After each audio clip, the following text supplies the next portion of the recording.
And welcome to the StormCast. Today is Saturday, September 28th, and it's a beautiful 85 degrees outside. We're live on YouTube, Twitter, and Rumble, bringing you another impactful episode. As always, the StormCast is available everywhere you can find podcasts, so be sure to drop a 5-star review on Spotify, subscribe on YouTube, follow us on Twitter and Rumble. All right. And don't forget to like the video. Your support on Patreon also keeps us going strong. So let's get into it. I hope everyone has had a great week. As we enter the weekend, I just want to say I have a lot of recent uploads, a lot of recent podcasts with guests on the Stormy and Friends YouTube channel. We got a lot of special, interesting guests that we've been doing, a lot of pre-recorded ones, but we are going to be going live every now and then as well. But I like to mix it up a little bit, have some guests on. So if you want to be a future guest here on the podcast, on the Stormcast, go ahead and hit me up in the DMs. And that way, just let me know that you want to hop on and get interviewed or, have a conversation with me and we can do it like that. Recently, guys, I got scammed. Okay. And let me tell you how I got scammed. I was actually trying to sell something on Walmart, and I got scammed. And this is how. Someone reached out to me and told me pretty much they wanted to buy something from me. And what they said is they needed to send it through Venmo. And so I wasn't apparently a verified Venmo person, right, on their business account. So they were emailing me ways to become verified, and I would have to send the person that was buying the product from me, I had to send them $400 in order to become verified on Venmo. And, off the rip, I'm not an idiot. I'm not stupid, right? I like to think I'm not. I was thinking in the back of my head, that doesn't sound right. But it could be something that Venmo does to verify the people that join the website. And so I did it, right?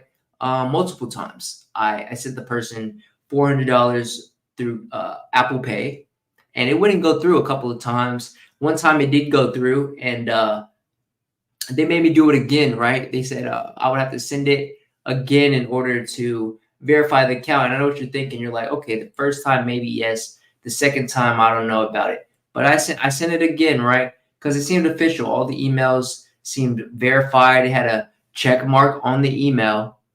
And so what I did was they told me that I didn't have to send any more money through Cash App or through Apple Pay, rather, because it wasn't sending. So I had to buy a Apple iTunes gift card and send it to them, right? So once I bought another $400 Apple iTunes gift card, right? The email that Apple sent me was, do not send this password to anybody because it may be a scammer. And right off the back, I was like, yeah, I think I'm getting scammed. So I was on the phone with the person and I told them, hey, man, you scammed me. And, they were Indian origin. And so they were pretty smooth talking. I couldn't really tell if they were, legit or not. They seemed like they knew everything about Venmo, where the headquarters was, all this information. So I stopped there. I called Apple Pay. I got my money back through iTunes, through the gift card, and had to stop all my cards for Bank of America and get my money back through the bank. So that was fun. I had to get all new cards. So guys, if someone wants to buy something on Facebook or something like that, make sure they're official. FaceTime them or something first. And, I guess that's a common scam going around. I had never used Facebook Marketplace before, but, didn't work out for me. Things happened and, you learn. I would never get scammed again. I know that. I definitely think I learned from this experience. But other than that, guys, doing a lot of good workouts. Recently I've been getting stem cell injections. So just trying to stay active, trying to continue to move and keep my body warm and active and healthy and, continue to make progress and recovery. So that's what we've been doing, guys. Swimming, hitting the gym hard. hitting the gym at least 2 to 3 times a week, 4 times a week, and just getting a lot of swimming in. I've seen a lot of movies recently. Recently, I saw Deadpool versus Wolverine. Really good movie. It was pretty funny, more satirical than anything, but it did have Blade in it, one of my favorite action figures, or action heroes, I should say, in the Marvel universe. Uh, so I love Blade, and so that movie was pretty funny. I love all the Deadpools. So I gave it I think it was a 7 out of 10. I'm a lot more lenient than a lot of other people. My dad and my brother, they both gave it like sixes. So I also saw Speaking of Evil recently. That was a good one if you like scary movies. It's more of a thriller than anything, but I would check it out. It was good. It's got the guy from that movie where he changes his body a lot. The name will come back to me. I forget that dude's name, but he's look it up. Speaking of Evil, great movie. And then Alien. I saw Alien Romulus. Also, if you like scary movies or action movies, and I also like it a lot because it had a lot of space action. I'm into like interstellar or celestial type movies. So those were good. So if you're joining, go ahead and hit the chat. Let me know what's up. We got Sunday in the chat. She says where they put the stem cells. So recently I got stem cells from Regenerative Revival. Check out that latest podcast I had with Seth Burge. I got a IV the first time, and I will be transparent here. It was a $5,000 process, but I did get 2 stem cell injections. The very first time I got a total body IV through me, and I felt like it worked really good. I felt really strong. Definitely, I felt the inflammation leave my body, and I started to feel real loose and real strong during my workouts, real flexible, and a lot less spasticity. Dealing with spasticity, being in a wheelchair is a common thing, having a spinal cord injury. So it helps out a lot with that aspect. And as far as function goes, I feel like I've been moving a lot better, having a lot more athletic movements, and, not feeling as tight as usual. So, I'm getting back there. I do look forward to getting more in the future. I'm actually in the process of trying to get my insurance to cover them. Fingers crossed, that we get that done. But I've been in works, and we're talking with them, and they should be able to cover that. So I'm excited about that. She says, you're in SC. Yes, I am in SC. Sunday, where are you from? Great movie. Yeah, those are all 3 new great movies if you want to go check those out, guys. So we're going to jump into some main topics I have for today's pod. I saw some pretty interesting ones, some pretty interesting topics on the internet that I want to, talk about, discuss, and learn with you guys as you listen. So if you're watching the video podcast on YouTube, I'm on Neuroscience News, and this is titled What Your Movie Preferences Reveal About Your Brain's Emotions. So a new study reveals that your favorite film genre may indicate how your brain processes emotions. Action and comedy lovers show strong brain reactions to negative stimuli, while those preferring crime films, thrillers, or documentaries exhibit weaker emotional responses. So researchers used fMRI scans on 257 participants to uncover this link, offering insights into the connection between media, preferences, and emotional processing in the brain. Whoa. So that says a lot about, guys often would like, some action, a lot of women as well. A lot of women prefer, kind of like romantic, or I know a lot of women that actually like crime, thriller type documentaries. So this should say a lot, this article here, about these type of people.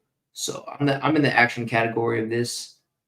So let's see how these film genres indicate how our brain processes emotions. So action and comedy fans have heightened brain responses to negative stimuli. Crime film and documentary lovers show less emotional reaction in key brain areas. The study highlights how film preferences might be tailored to stimulate individual brain activity. So that's pretty interesting. I think so. Crime films, action films, comedies, or documentaries. A person's favorite film genre reveals a lot about how their brain works. So this is the finding of a new study led by the Martin Luther University of Halle-Wittenberg that compared data on film preferences with recordings of the brain activity of around 260 people. Fans of action films and comedies reacted very strongly to negative emotional stimuli. So fans of action and comedies, they kind of like their brain, I guess, would get a certain type of reaction to like negative emotional stimuli in movies. So while participants have favored documentaries or crime films and thrillers, uh, so people who favored documentaries or crime films and thrillers had a significantly weaker reaction. So the results were published in the journal Frontiers in Behavioral Neuroscience. So what this says, guys, is that films are an interesting phenomenon for physiologists or psychologists. So films are so fascinating because they not only depict every human emotion, but they also evoke them. So negative emotions such as anger or fear play a central role in many films, says Esther Zwicky, a psychologist at MLU. Up until recently, relatively little was known about the connection between film preferences and the processes of negative emotions in the brain. So the researchers investigated this interplay in detail by analyzing data from 257 people. As part of a larger study, the respondents also provided information about their film preferences. In addition, the participants' brain activity was analyzed using functional magnetic resonance imaging, or fMRI. So subjects were shown fearful or angry faces and geometric shapes while laying in the MRI machine. So with this established test, we can measure how the brain processes emotional stimuli, explains Zwicky. The researchers focused on two areas of the brain. First, the amygdala, which is responsible for processing vital emotions. The amygdala can trigger a fight or fight reaction in response to threats, says Wiki. The team also investigated the neuronal activity of the nucleus accumbens, known as the reward center in the brain. So the results were surprising. We found that pretty much fans of action films showed the strongest reactions in both areas. We hadn't expected this, as action films typically provide many stimuli. Thus, it would have made more sense if action fans had been less easy to stimulate. So what this is pretty much saying is, however, the results suggest that action film aficionados are particularly susceptible to emotional stimuli and find this stimulation appealing. So the team found similar brain activity in the brains of people who preferred comedies. A different picture emerged, however, for fans of crime films or thrillers and documentaries. Here, both areas of the brain reacted significantly less to the emotional stimuli than in the other groups of participants. So it appears that people who choose the film genres that most optimally stimulate their brains includes Zwicky. So that's the end of that article by Martin Luther University. I found that title pretty interesting. And what I'm doing is I'm reading it for the first time here on the pod, and I'm pretty much learning with you guys. So that's pretty interesting. What movies, related to movies, what they're actually doing and how you're actually reacting to watching movies. We got Sunday here in the chat. She says, my spasms are hella bad. What's your condition? Why do you have spasms? Do you have a spinal cord injury, Sunday? She says, I like crime documentaries and hate chick flicks. See, everybody has their preference, She says, gotta go. Okay, love to hear about your progress. So shout out to Sunday in the chat, guys. If you're in the chat, go ahead and say what's up. We can talk here on the pod. And also, if you want to hit the pod and join up, one day want to feature on it, just let me know. I'm glad to have, a lot of people, a lot of different backgrounds. It's always interesting to talk to people. So we got a little video here for the pod. We got How Movies Control Your Brain by PBS, posted 9 years ago. So let's see how interesting this is, what they talk about, and what we can learn from this. Alfred Hitchcock once said of films that creation is based on an exact science of audience reactions. Many years after that shower scene, audience reactions are becoming an exact science. Neuroscientists are looking at how we watch movies to figure out which styles of filmmaking have maximum control over viewers' brains. It's popularly being called neurocinema.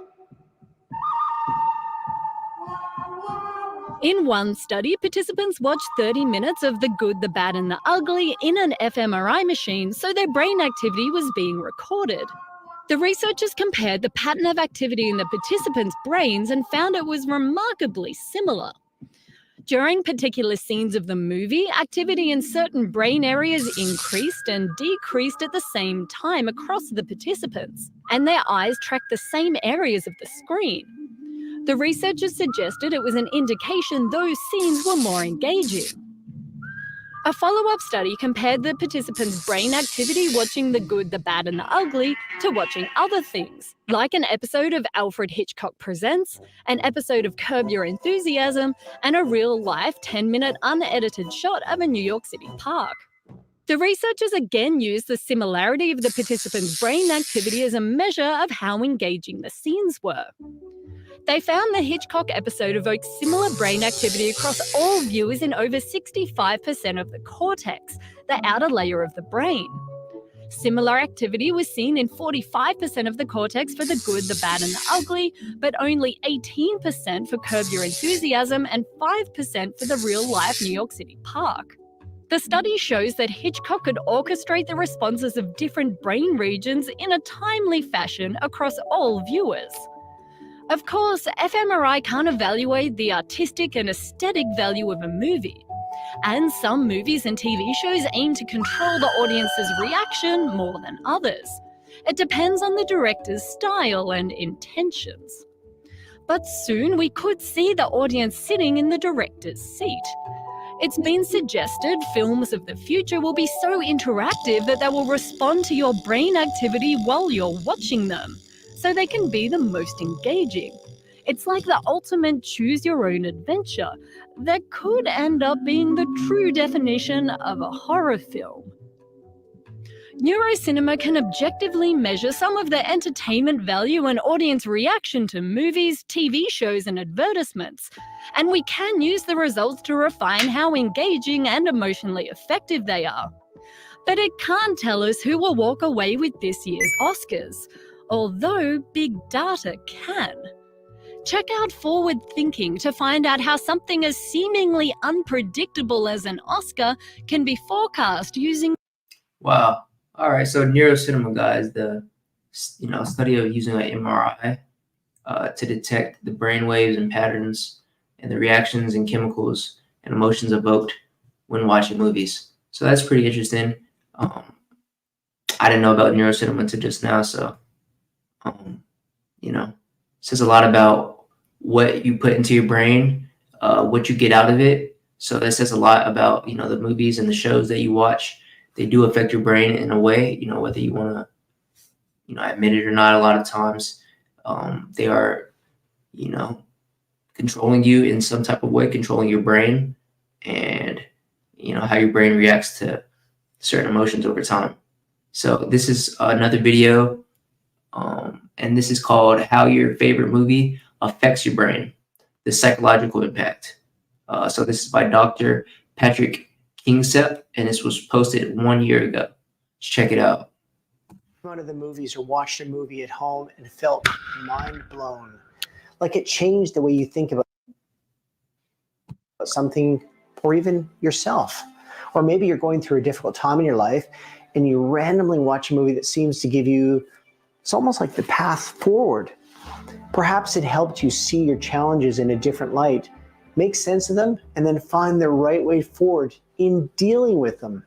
It could be a specific line spoken that you just can't stop thinking about, or the storyline opens up your mind to new possibilities. This is the power of film. Maybe you sat down to watch a movie to be purely entertained, and you come away from it reflecting on the takeaway messages for days, literally obsessed by the words spoken. I know Yoda from Star Wars has given us many takeaway quotes. Do or do not. There is no try. Such poignant words. Now, movies have the power to make us cry, laugh, or be scared and petrified.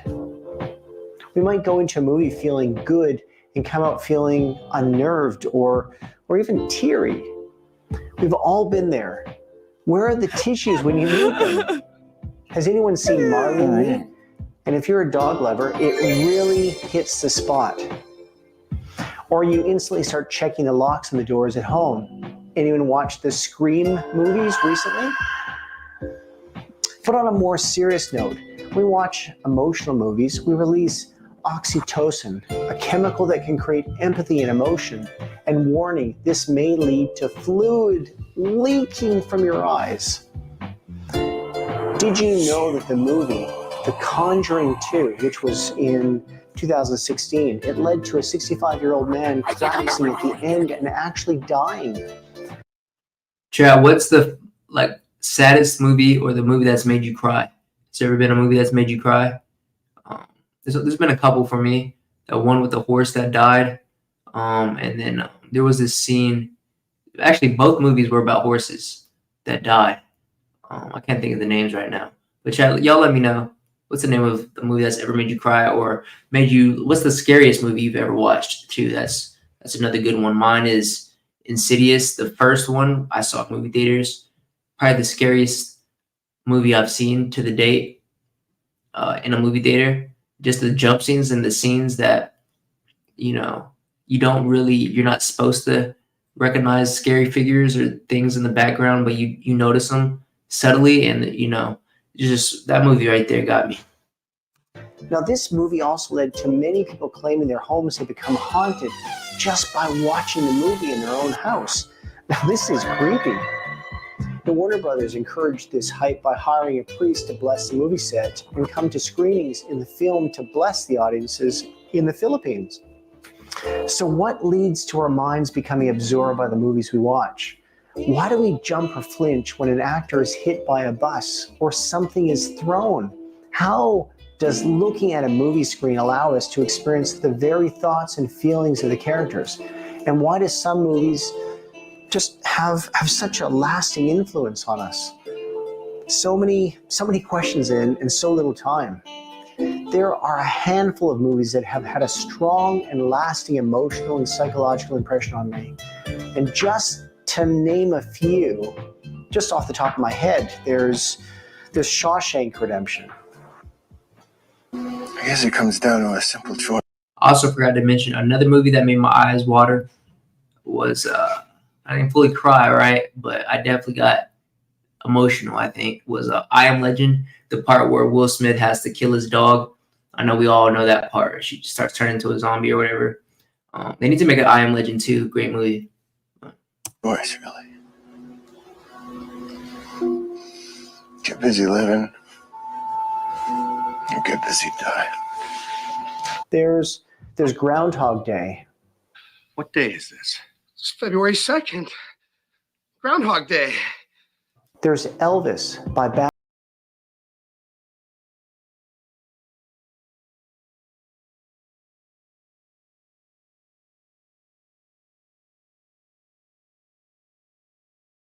classic movies of Robert De Niro, Deer Hunter, which I watched just recently a couple weeks ago.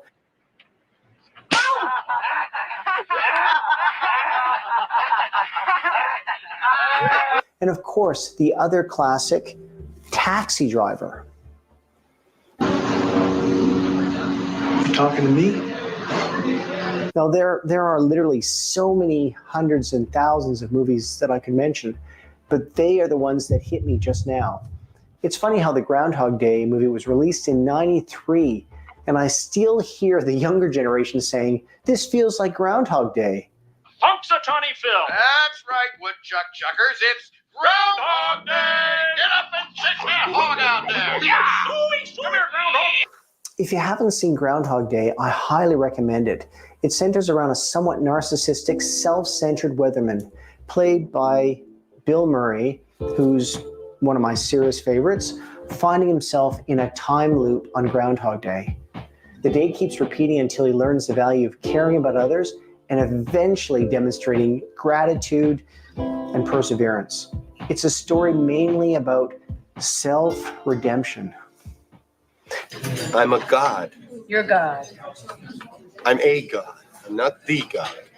I don't think. Now, the already mentioned movies and many more have made me think deeply and feel for very different reasons. Now, Shawshank Redemption has so many memorable quotes that hit hard, too many to mention. Now, here are a few that I can remember. Up and vanished like a fart in the wind. Get busy living or get busy dying. It's the best part. It's not just the older movies with the ability to invoke strong emotion and contemplation either. The Baz Luhrmann Elvis movie has left so many moviegoers shedding a tear with its emotional end scene. Now, I won't ruin it for those of you that haven't seen it yet, but I highly recommend you watch it. There's also the 2020 animated movie Soul. Must have been sudden for you.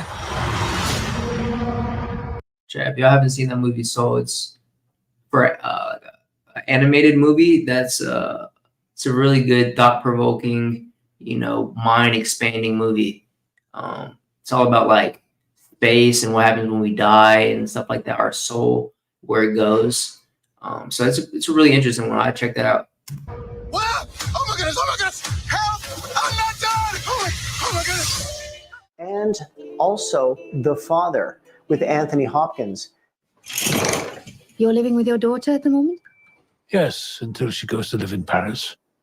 Oh, Dad, why do you keep going on about Paris? You told me. No, I didn't. I'm sorry, Anne, you told me the other day. They will certainly stir some emotions and seriously make you think.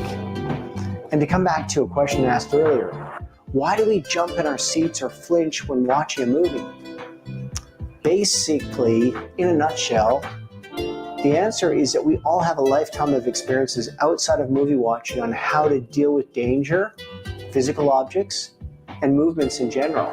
It's called the fight, flight, freeze, appease mechanism. In terms of risk, did you flinch? We don't turn this off when we sit down to watch a movie. We become engrossed in the movie and our bodies respond similarly.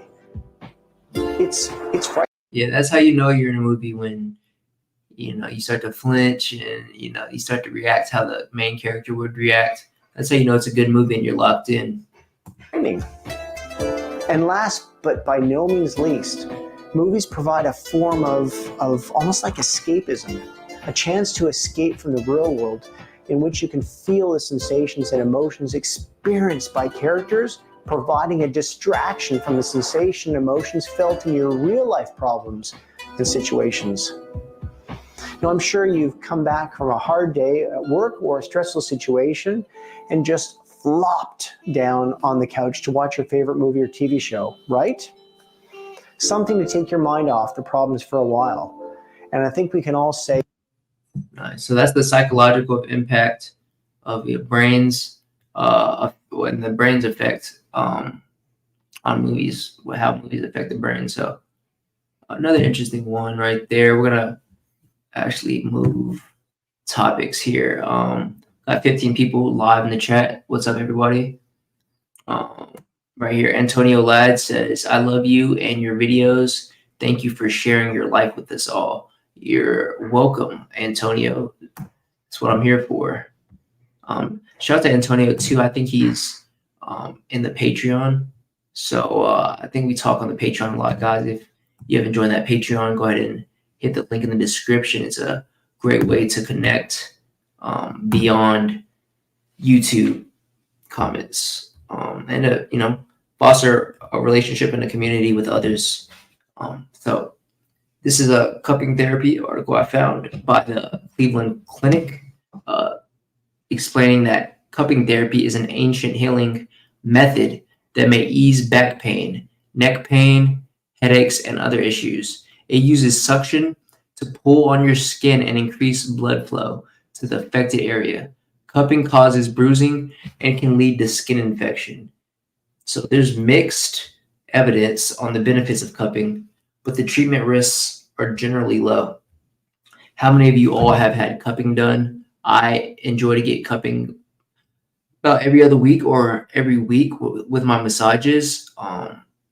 Whenever you do get cupping, it feels like your skin is being sucked on and all your blood is flowing to the surface of your skin, depending on where they put them. And I really like that feeling of just calm and relaxation that it provides. It's amazing, but you can, overdo it. So it's, good to be safe with it and make sure that someone knows what they're doing, is doing it to you, or, you don't leave them on too long or anything like that. So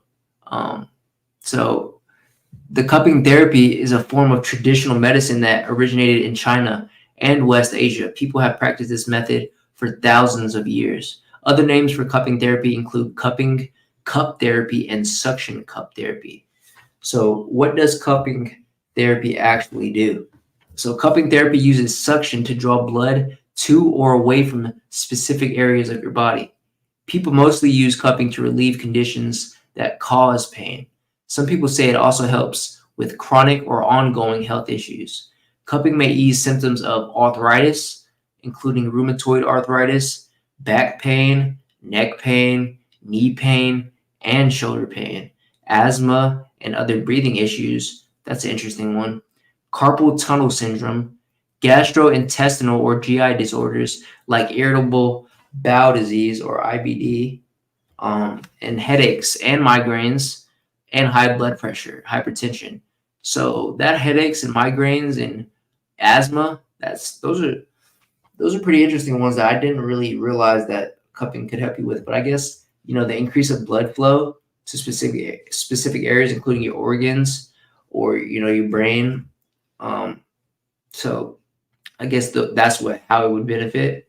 When you're getting cupping, the procedure works like this basically. So experts are still exploring how cupping eases pain and disease symptoms. There isn't a lot of research on therapy. So suction from cupping draws fluid to the treated area, which we know. So this suction force expands and breaks down the tiny blood vessels or capillaries under your skin. Your body replenishes the cupped areas with healthier blood flow and stimulates proper and normal healing at a cellular level. Because of this effect, some people think that cupping releases toxins. So how do healthcare providers actually perform cupping? There's a couple different ways of doing this. The steps vary slightly depending on the chosen method. Your provider or whoever's doing it will leave cups in the place for several minutes. So some treatments involve briefly moving the cups to stretch and massage the area. So there's different cupping methods. There's dry cupping. Your provider heats up the inside of each cup. The traditional method involves setting an alcohol-soaked cotton ball aflame. The heat sends oxygen out of the cup, creating a vacuum. So a more modern approach involves using a suction device to remove air from the cups. The vacuum force pulls your skin up into the cup. So there's also running cupping, which is basically like dry cupping, but before beginning, your provider will apply lotion or oil to your skin. Once they place the cups, they'll gently move them in different directions over the affected area of your body. And then there's also bleeding cupping, which your provider or whoever's doing the cupping is going to use a needle to lightly puncture your skin before placing the cups. This allows for the release of toxins through the suction blood captured in the cup. And so that one's a little bit more controversial, right? You're going to be intruding, it's very intrusive. You're going to be puncturing yourself and actually sucking blood out from your body. And then through that, toxins are supposed to be also taken away from you. So depending on the treatment, Your provider may place multiple cups on your skin. On average, providers use between 3 to 5 cups, though they might use up to 7. It's uncommon to get more than 7 cups in a single treatment. Usually I do it like 6. I think they usually, my massage therapist usually puts like 2 by my neck, 2 on my mid spine area, and 2 on my lower back. And she puts 1 cup on one side of the spine and the other cup on the other side of the spine when she does this. And it usually feels very amazing, very relaxing. So what type of cups do they use? Most providers use glass or plastic, but cups may also be bamboo, ceramic, metal, or silicone. So what should you expect after cupping? So the suction force from cupping actually breaks open tiny blood vessels called capillaries under your skin. You'll have red, round cupping therapy marks that should fade in a week or 2. Although these marks will look like bruises, they're not true bruises that injure muscle fibers. So does cupping actually hurt? I would say cupping shouldn't cause pain, though you may experience some skin tightness during the procedure. So after cupping, you may feel bruised and slightly sore, but you shouldn't, you shouldn't have too much discomfort. So usually people who perform cupping are acupuncturists, chiropractors, massage therapists, doctors, physical therapists, and there are risks and benefits. Some potential benefits of cupping. Many people report that it reduces pain and inflammation. It decreases muscle tightness. It increases and improves blood flow and increases range of motion. And then there are actually some complications when getting cupping. We talked about getting bruising. There are burns you can get from the heated cupping type, and then fatigue, headaches, muscle tension or soreness. Some people may feel nausea, and some have reported skin infections or itching and scarring. In rare cases, people may develop vasovagal syncope or fainting after a drop in your blood pressure and heart rate. This is the most common after wet cupping for people who pass out with needle sticks. And I will concur on that point that cupping does drop your blood pressure significantly. I usually feel a drop in blood pressure myself after. So there are people who shouldn't get cupping. Because researchers know so little about cupping's effects on pregnancy, you shouldn't have cupping therapy if you're pregnant, and you should avoid cupping if you have anemia, a pacemaker, bleeding disorders like hemophilia, blood clotting. There are blood clotting problems. If you have those, like deep vein thrombosis or a history of strokes, you should talk to your doctor before getting cupping. If you have any cardiovascular disease, skin condition like eczema or psoriasis, or if you get seizures or have epilepsy, you should talk to your doctor or avoid having cupping done for yourself. Even though cupping therapy carries a low risk of complications, it's not for everyone. So yeah, talk to your healthcare provider before trying cupping or any other alternative medical treatment, right? So how does this affect your recovery outlook? So there's a mixed evidence about the effectiveness of cupping. Experts note many different reasons why cupping might work. In fact, the success of cupping may result from a combination of these reasons. For example, cupping therapy might encourage whole body comfort and relaxation, increase your pain threshold, reduce inflammation, enhance blood circulation, remove toxins from your body. It could reduce cholesterol and low density lipoprotein or LDL, help prevent cardiovascular diseases like atherosclerosis, increase red blood cell count, stimulate your peripheral nervous system. Most healthcare providers recommend cupping as a complementary medicine treatment.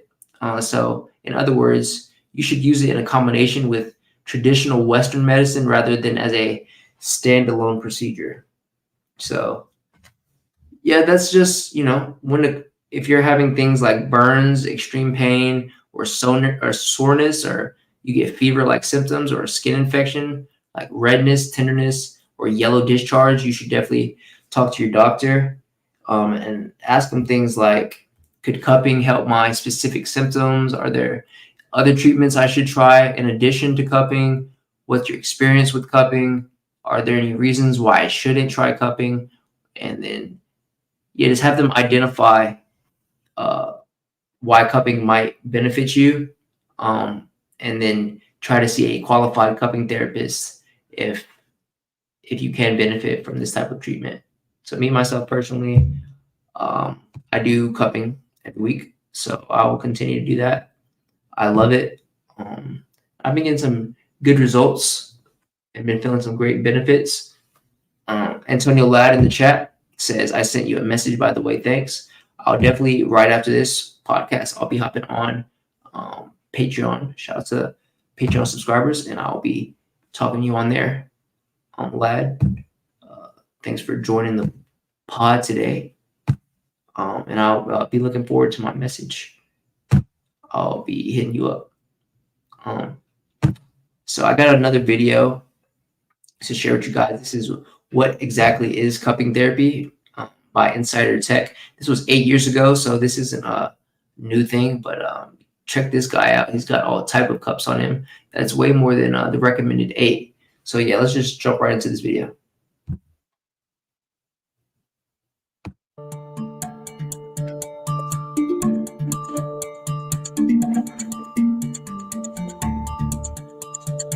And if you're listening just to the audio version of the podcast, person's laying down. They have, I would say, about 20 to 25 cups on them, and they're getting massaged while doing it. It says a fire is lit inside the glass or bamboo cups to lower their blood pressure.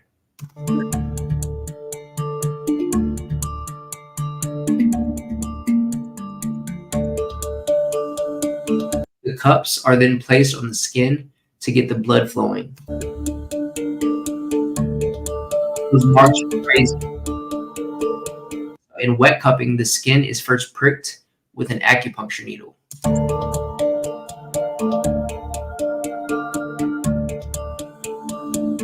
This draws blood out of the body and into the cups. That's a pretty wicked picture right there. They're actually getting the blood that's considered toxic or to actually come out of the blood. So wild stuff.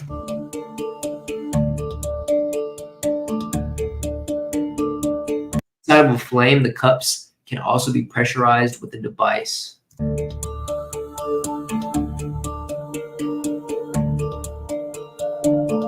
So people in China and East Asia have been practicing cupping for thousands of years.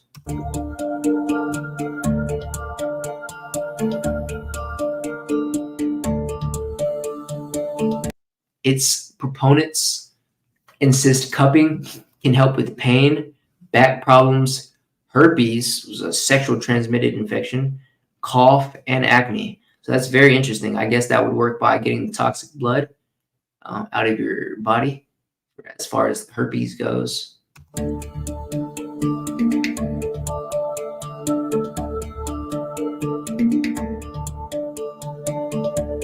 Well, modern medicine has not been able to confirm these benefits.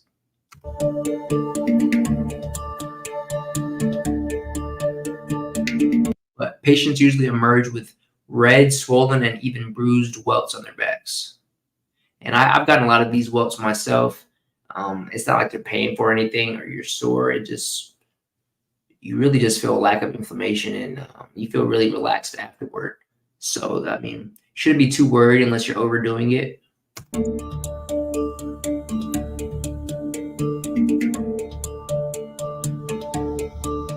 Scientists say people report few serious side effects from this practice.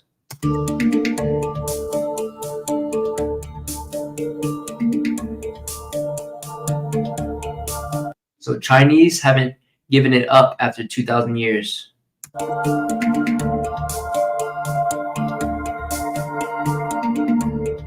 Today's science just needs to catch up and study cupping's potential benefits. So before we know for sure if it helps. We got a lot of studying to do. But I can say anecdotally that it helps me out. And a lot of people that do cupping are avid about it and continue to do it. And, report benefits. So it's just one of those things that, modern science and the FDA has to catch up to, right?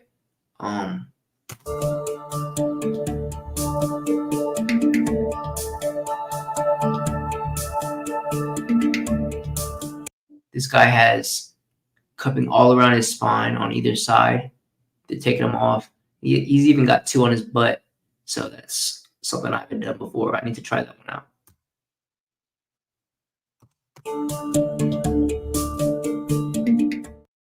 Whoa. Didn't even know you could put it on your Today's butt. medical-centric topic is, what is cupping therapy? So stop that video there. Good little video, explainer, helped us explain some stuff. So that's pretty much how cupping works.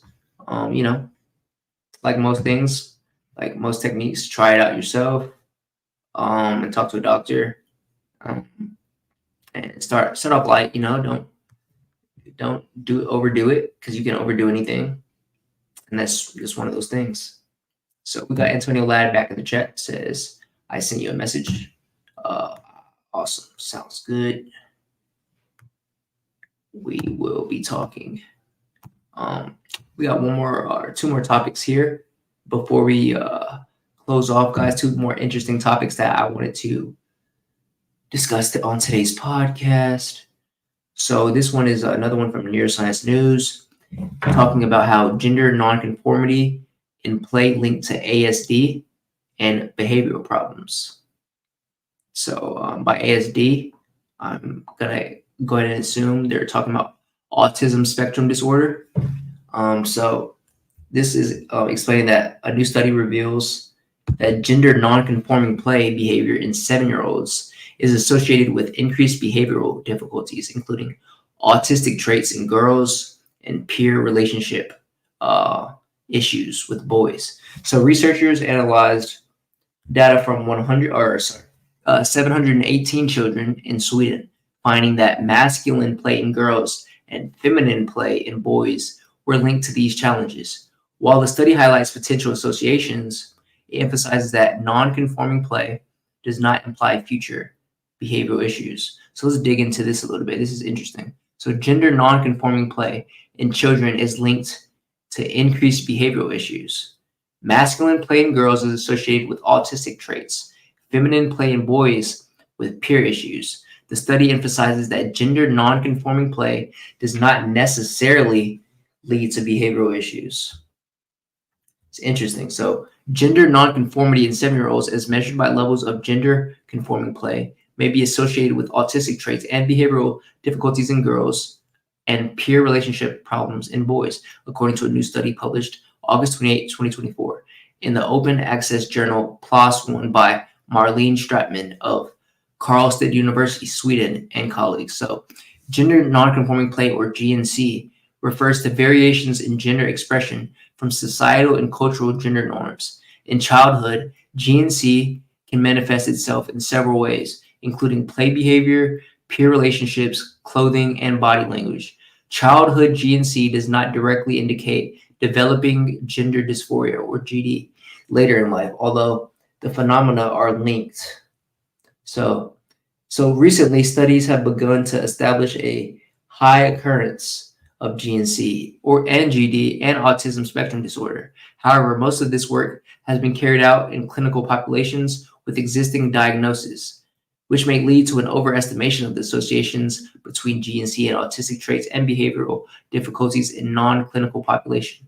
In the study, researchers analyzed data on 718 children enrolled in the Swedish Environmental Longitudinal Mother and Child Asthma and Allergy, or SELMA study, for which there were data on play behavior and behavioral outcomes. GNC play behavior was determined using the preschool activities inventory, which includes 12 feminine and 12 masculine toys, play activities, and child characteristics. So in both sexes, higher levels of non-conforming play was associated with increased behavioral difficulties, Higher masculine play behavior scores were associated with hyperactivity and inattention in both sexes. Interesting. So higher feminine play scores in boys were associated with peer relationship problems, while higher masculine play scores in girls were associated with increased likelihood of autistic traits and behavioral difficulties. The study involves a sample of children of only one age in a single country, and it cannot be used to draw any conclusions as to causation. However, the authors conclude that gender nonconformity may be associated with behavioral challenges and difficulties in both sexes, even in children without any diagnosis. Interesting. So the authors add the results showed that children who played more with toys traditionally considered for the opposite gender had more autistic traits and behavioral problems. At the same time, it is very important to keep in mind that just because a girl decides to play rougher or a boy plays with dolls, it does not mean there were a link between behavioral difficulties or autistic traits in this child.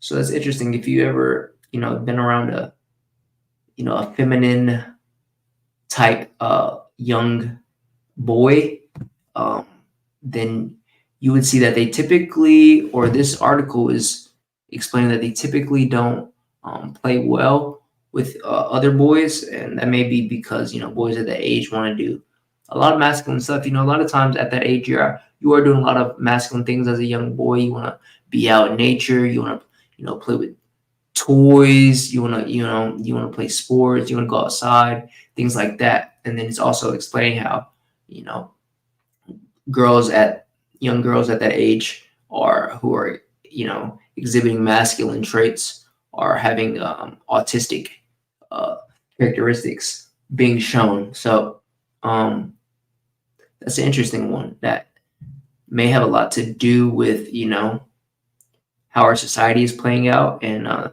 lot of dysfunction going on. I'm not going to say how I feel about the LGBTQ community. I love everybody.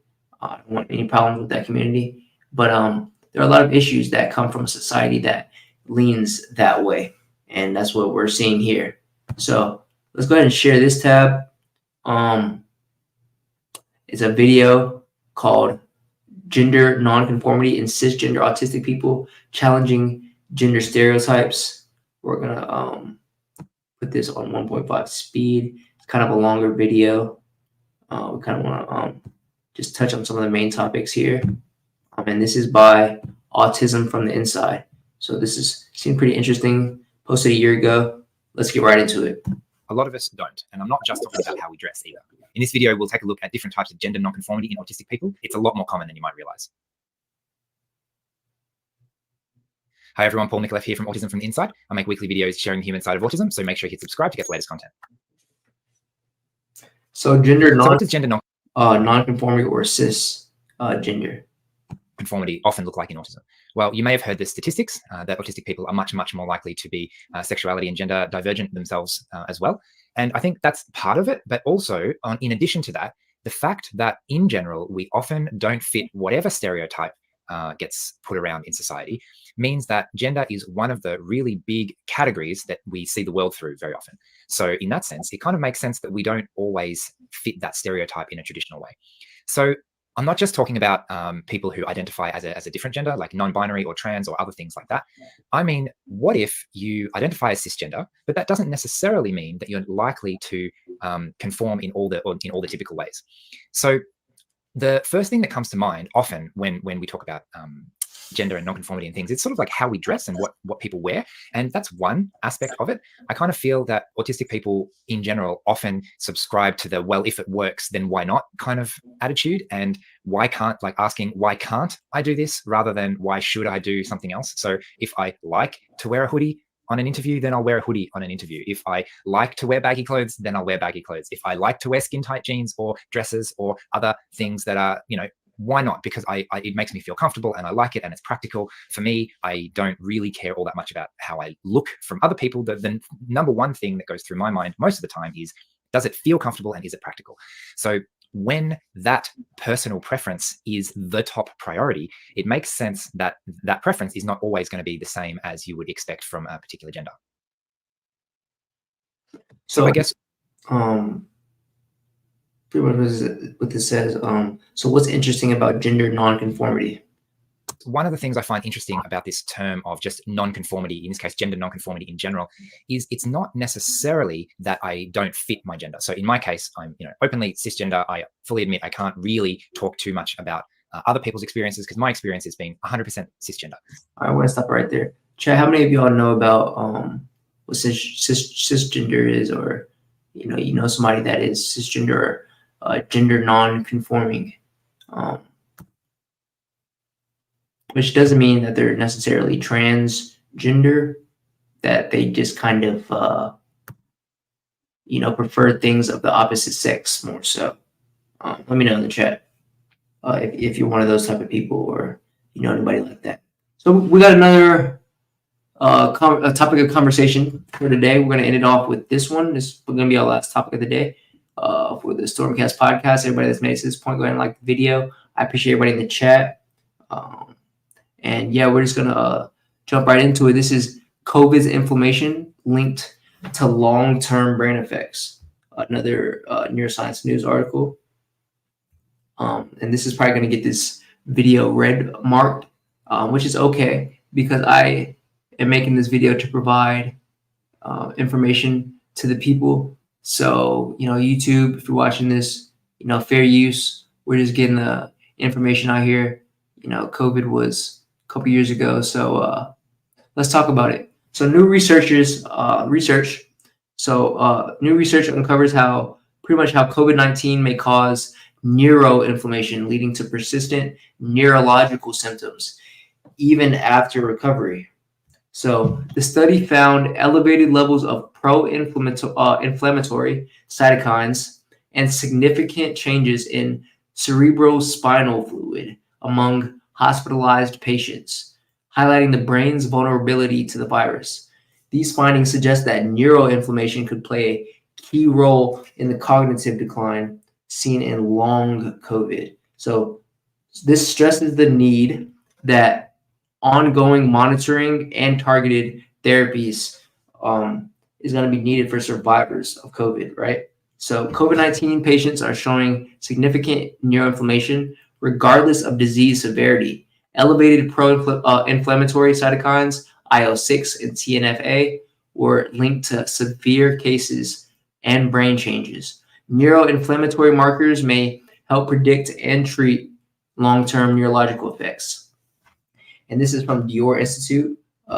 So COVID-19 is primarily known for its effects on the respiratory system, but its consequences go far beyond that. A recent study published in the journal Brain Behavior and Immunity Health and conducted at the Dior Institute for Research and Education, or IDOR, revealed molecular changes that may underlie the neurological symptoms exhibited by some patients affected by the disease, highlighting the importance of better understanding these still poorly known potential consequences of COVID-19.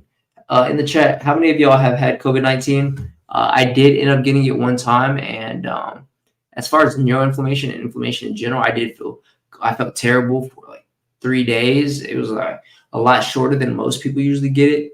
I got over it pretty well. I took care of myself. I rested, ate well, took all my vitamins and supplements, and got outside. And I felt like that benefited me greatly. But what did you do, and what was your experience with COVID-19? I'm interested to hear about that. So COVID-19 remains a public health challenge. COVID-19 continues to be a concerning disease even after the end of the pandemic phase. In the first half of 2024 alone, it was responsible for over 3,000 deaths in Brazil. Additionally, scientific literature has been extensively documenting the deleterious effects of the infection even after patients have recovered, a condition known as long COVID. Long COVID refers to a range of persistent symptoms that remain or emerge after the acute phase of the disease. Even after recovering from respiratory symptoms, patients may continue to face significant challenges, especially concerning neurological health. A significant portion of COVID-19 survivors, even those who had mild cases, may experience cognitive decline and difficulty concentrating for extended periods after the infection. So this makes it important to study how the disease affects the brain even in the acute phase, as this may provide clues about how these are, neurological soliloquies sequel, and how it all works in tandem with each other. So how the brain and the disease, how it all affects each other in which phase. So during the infection, the most common neurological symptoms are headaches, fatigue, and loss of smell, and even more severe complications such as strokes and encephalitis. So investigating these manifestations is crucial, as we still know little about the mechanisms leading to these complications and how they develop. So this is the study was conducted by seeking biomarkers that could provide clues about neuroinflammatory processes in COVID-19. IDOR researchers analyzed data from patients confirmed to have COVID-19 who were hospitalized in the Read-Door network between April and November 2020. The sample included 35 patients aged between 26 and 87, divided between moderate and severe cases, all of whom presented significant neurological symptoms during the acute COVID-19 infection. The data was collected from medical records and included imaging exams, or MRI and CT scans, blood tests and cerebral spinal fluid analysis, and the fluid that surrounds the brain and the spinal cord. 10 CSF samples from the uninfected patients served as a control group. So the analysis revealed that most patients had at least one comorbidity, with 65.7 having two or more, and about 85.7 of patients exhibited neurological symptoms at the time of hospital admission, a clinical picture that was even more pronounced than respiratory symptoms. So imaging scans showed that 28.6% of patients had focal or diffuse brain changes associated with COVID-19, including demyelinating lesions, encephalitis, and stroke. So blood tests indicated that 66% showed signs of an exacerbated inflammatory response. Proteomic analysis of the CSF revealed an altered protein pattern compared to the controls, with 116 significantly dysregulated proteins regulated to the immune system and metabolic processes. So there were pro-inflammatory cytokines associated with disease severity. The levels of two pro-inflammatory cytokines, IL-6 and TNF-A, were elevated in the CSF of COVID-19 patients, with IL-6 being particularly higher in severe cases. These cytokines are associated with the severity of the disease and the changes observed in imaging scans. Dr. Fernanda Oregio, a postdoctoral researcher at IDOR and the study's first author, comments that the research is one of the first to connect imaging exams and neurological symptoms with neuroinflammatory biomarkers capable of reflecting the severity of acute disease, a complication that remains difficult to predict. Despite the severity found from these biomarkers, the researcher emphasizes that neuroinflammation is independent of disease severity and may be one of the main causes of neurological disorders associated with COVID-19. She points out that even patients with milder cases showed significant changes in the CSF, suggesting that the body's inflammatory response may affect the brain in ways not yet fully understood. This study reveals that neuroinflammation is a common factor in neurological cases of the disease, even in patients with diverse conditions, whether moderate or severe. Identifying these inflammatory markers that connect COVID-19 severity and neuroimaging changes could be very important for developing therapies aimed at both treating acute COVID-19 infections and addressing the persistent effects of what is known as long COVID. She adds, I don't know too many people who have actually had COVID recently.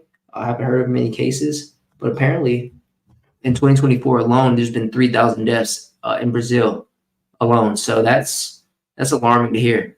So there are implications for long-term treatment and monitoring. These findings highlight the need for long-term monitoring of patients who have had COVID-19, especially those at risk for developing persistent neurological complications. Better understanding these mechanisms can help develop more effective treatment and prevention strategies in the future. IDOR's research provides valuable insights into the neurological impacts of COVID-19 and paves the way for future studies to explore these findings more deeply and in larger populations. Thus, continued investigation into the neurological consequences of COVID-19 is presented as a crucial investment, especially with the evolution of new variants and the implementation of vaccination programs to ensure that the long-term effects of the pandemic are adequately understood and addressed. In the chat, y'all let me know how many of you guys have had COVID-19, and if you did you get the vaccine? Me and myself personally, I did have it, but I did not get the vaccine for many reasons. One, that it wasn't well researched, and it was kind of a thing that they just, pushed into society immediately. And yeah, I'm kind of, I'm kind of young and healthy as far as everything goes. Besides the spinal cord injury, obviously. So I didn't really feel like I needed to be vaccinated. I felt like it wasn't that serious. I didn't, feel my life like I could possibly die from the disease if it was that serious. But some people felt that it was necessary for them and their loved ones. So yeah, I would love to hear how many of you guys have actually got the vaccine, and if you did, what was your experience with it? So we got a video explaining COVID-19 here. I saw that looked pretty interesting, titled "Study Links COVID-19 with Long-Term Elevated Risk of Brain Fog." So let's see what this guy. This is by CBC News. So we'll see what they have to say. This was posted 2 years ago. So let's see. Well, there's a new warning this morning for people who have had COVID-19. A new study coming out of the University of Oxford, the largest of its kind, suggesting that 2 years after infection, there is still an elevated risk of brain fog, dementia, and other neurological conditions. Abby Kugadasan is on the story for us in London. Good morning, Abby. Let's talk about what's in this report. John, the University of Oxford study has compared two groups, one group of more than 1 million people who had COVID about 2 years ago, and another group which includes people with different respiratory infections. And this was to better understand the long-lasting damage caused by the coronavirus. They looked at 14 different disorders and how likely these groups were to be at risk. And the study found that those who had survived COVID had about a 10 to 15% higher chance of some of these long-term conditions. Adults under the age of 64 were more likely to experience brain fog. Seniors, people over the age of 65, had a higher chance of dementia, and children had a higher risk of developing epilepsy, though Paul Harrison, the lead researcher on this study, stresses that it remains extremely rare. It was 260 kids out of 10,000 who were at higher risk, so that's about 1 in 38 cases. I also asked Professor Harrison if the COVID variant played any role in his findings. Omicron is a much less severe acute illness, so many fewer patients died or needed hospitalization with Omicron than they had with Delta. However, if you looked at people afterwards, the risks of the things we were measuring in this paper were really the same, whether you'd had Omicron or Delta. So that suggests to us that given how common Omicron has become in the population, the things we measured in this paper aren't going to go away just because Omicron itself is a less nasty acute infection. He also pointed out that the stress of the pandemic was felt by both groups, so that's not likely to have impacted these results, John. Abby, we know that vaccinations can have an effect on how sick you become with COVID. Any impact in terms of what Oxford University is looking at? Yeah, these groups were in the United States, and Professor Harrison says there was an unknown number of unvaccinated people in both groups. And as you mentioned, the science makes it very clear that vaccinations matter when it comes to reducing the severity of the infection. And Professor Harrison absolutely agrees with that, but says it doesn't appear to make a major difference when it comes to these post-COVID symptoms. Let's have a listen. we found that if you'd been vaccinated and then you got COVID infection, after that infection, it didn't make very much difference to your risks of getting these kinds of outcomes. So although the vaccinations were very effective at stopping you getting COVID in the first place, if you were unlucky enough to get a breakthrough infection, it didn't really affect the things we're measuring in this paper. So we don't think that vaccination is a major confounder to these results, but it mustn't be ignored altogether for sure. The study didn't look at the severity. Right there, guys. So what this is telling me pretty much is that, getting the vaccine wasn't very helpful if you hadn't, if you didn't just hear what they said, that it pretty much did nothing once you got the vaccine and people were still getting it and still exhibiting the same symptoms and effects as if, they hadn't gotten the vaccine. But it was a little bit helpful at preventing actually contracting COVID-19 in the first place if you hadn't gotten it yet. So that's my takeaway from that. And got one more video here for the pod related to COVID. This is by Noble Magazine. And this was posted 2 years ago, titled COVID in the Brain, Neurological Health Crisis. So let's see what they're talking about. Inflammation in the brain can cause dysregulation of a number of different cell types and have lasting consequences to cognitive function. Understanding that when the pandemic struck and we saw how profoundly immunogenic, how profoundly inflammatory, even relatively mild cases of COVID could be, I really worried about a neurological health crisis. And I think we're watching that unfold right now. The rates of persistent cognitive symptoms in people who have recovered from COVID is frankly alarming. We need to understand how to intervene and offer effective therapy, or there are going to be just millions of people suffering with these persistent cognitive symptoms.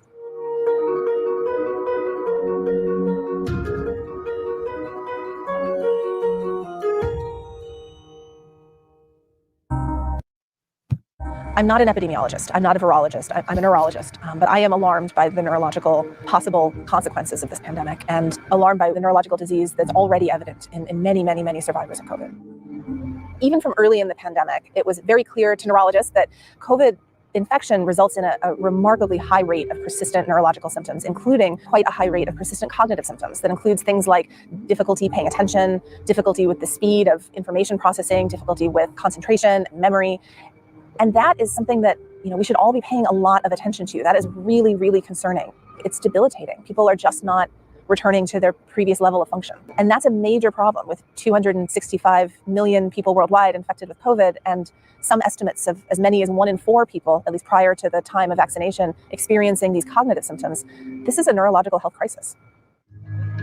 I'm a neuro-oncologist, and one of my clinical specialties is to take care of people following cancer therapy who have persistent brain fog, cognitive impairment as a result of their cancer and its therapy. And this so-called chemo brain or chemo fog is very similar to what people are describing after COVID. And so this so-called COVID fog, it shares almost the identical symptoms. Any of you guys have brain fog after getting COVID, or, confusion, difficulty multitasking, dizziness, fatigue? Any gastrointestinal issues, headache, hypertension? Anybody listening have you experienced these type of side effects even after COVID? I was very tired. I can say I felt fatigue, and I was confused. I felt very sick, and in brain fog as well. With the confusion, you're sick laying in bed. You're just like, when is this going to end? But like I said, I recovered pretty well. I did pretty good. And what we're finding in the laboratory is that the two types of brain fog also share a lot of the very same cellular changes that we think are underpinning this sort of fogginess. We know that with severe COVID infection, that many things can go wrong, that severe disease is associated with blood clots that can cause stroke, with even direct infection of the brain, and with the consequences of multi-organ disease and damage. But even after mild COVID, people were reporting persistent cognitive trouble. And I wondered whether the inflammatory response just to the respiratory infection might be enough to trigger neuroinflammation, inflammation in the brain, and consequently dysregulate these cells that are so important to keep in balance for healthy cognitive function. What we discovered in the laboratory, in mice that have relatively mild respiratory COVID, and then in human samples, COVID elicits such a profound inflammatory response in the brain. And as a result of that, brain cells that need to work together in order to communicate and function normally were dysregulated. In severe cases of COVID, there can be direct infection of the brain, but in many cases, there's no evidence of virus in the brain. What's happening to affect the brain instead is a consequence of the immune response to the virus. And what we studied was how the immune response to infection that was limited to the respiratory system could cause inflammation in the brain through signaling molecules that go from the lung through the blood and to the brain. We found pretty high levels of inflammatory molecules called cytokines and chemokines in the central nervous system, just from mild respiratory infections. And together with that, we saw inflammation in a particular kind of brain immune cell, which is called microglia. When microglia and astrocytes become reactive, they then can cause dysregulation of another kind of glial cell that form the insulation around axons, quite literally like the insulation on a wire. And when that happens, the neurons, the communicating cells in the brain, can't communicate with each other in their normal way, not as quickly and not as well. And so that can cause dysregulation of the whole circuit and cause cognitive impairment. This pathophysiology is particularly prominent in COVID. Now a lot more kids are becoming infected with COVID. And so one of the next things we'd like to explore in the laboratory is to understand how early life exposure to even mild respiratory COVID might influence both brain development, brain plasticity, and cognition. As a parent, as somebody who takes care of children in the clinic, after COVID exposure, I'm very attentive to how school is going, to whether they're complaining about not being able to remember things, if they're having difficulty finding their words to describe certain things in conversations, their overall level of fatigue. And I think there's many things to pay attention to as a parent, as a teacher, as a physician. It's not clear what neurological diseases people may be at increased risk for down the road. And so it's of some real urgency to understand that, to understand these neurobiological underpinnings of this initial response to COVID, to know what people may be more susceptible to, and to reset these cells to a more normal state. The risk of long-term neurological disease really gives me pause and makes me not at all ready to decrease mitigation efforts. I still feel that we need to be vigilant. We need to not fatigue of these measures, as difficult as they are. We need to really maximize vaccination and hope to minimize the long-term damage that this pandemic is going to do for generations. I think the lessons from Chemobrain are really encouraging because the biology that we uncovered in the context of cognitive impairment are all potentially reversible. And that's really hopeful. In more severe cases of COVID, particularly when there are clots and strokes and direct brain infection, irreversible damage can happen. But in these more mild, acute, COVID cases, this is all potentially recoverable. It's of real urgency to understand the neurobiology, to understand the basic underpinning of what is going wrong, so that we can develop therapies to intervene and restore, normal balance in the brain. Otherwise, I think that there will be, really profound long-term consequences of this pandemic on neurological health. Okay, that was a nice video by Noble Magazine, giving us a little, backstory on COVID-19 and the effects on the brain. I took away that, I think it's pretty crazy that it creates so much neuroinflammation in the brain, even after you have the infection. And then, we're still going to need a lot of research before we figure that out and we fully get the situation under control. So yeah, guys, those are pretty much some of the topics I found that I wanted to, talk about today in today's pod, that I found interesting. I really just like, talking about different interesting topics and, coming on live with you guys every week and learning with you. And so we learned some interesting things today about cupping, about gender nonconformity, and some of the issues that may arise from that. We talked about how movies and the things we watch affect our brains, and then we talked about COVID and some of the long-term effects from the pandemic. So I just want to thank you guys all for joining. Right now we have 14 people live in the chat. Just want to thank all of you guys for tuning in with me today. We got some episodes coming up. We got some guests coming up. And like I said, if you want to, come on the pod, talk with me and have your own episode, feel free to hit the chat and comment and hit my Instagram, reach out to me. And it's as simple as that. And so, yeah, I just want to thank you guys again, all my listeners and supporters of the podcast. If you want to support further, then go ahead and hit the link in the description and join that Patreon. We have a nice community out there. We're growing, and it's a great place to be. I encourage everybody to share this video, share your experiences on all the topics we talked about today. Ask questions. Let me know in the comment as well what you want me to talk on in future podcasts, and provide some feedback of the show. Drop a 5-star review, drop a like on the video. Helps the pod grow, and it helps us, continue to, make more and more content for you guys here at Stormy and Friends, and on the podcast, on the StormCast. So that's it, guys. That's another episode. I love each and every single one of you, and I will see you in the next episode.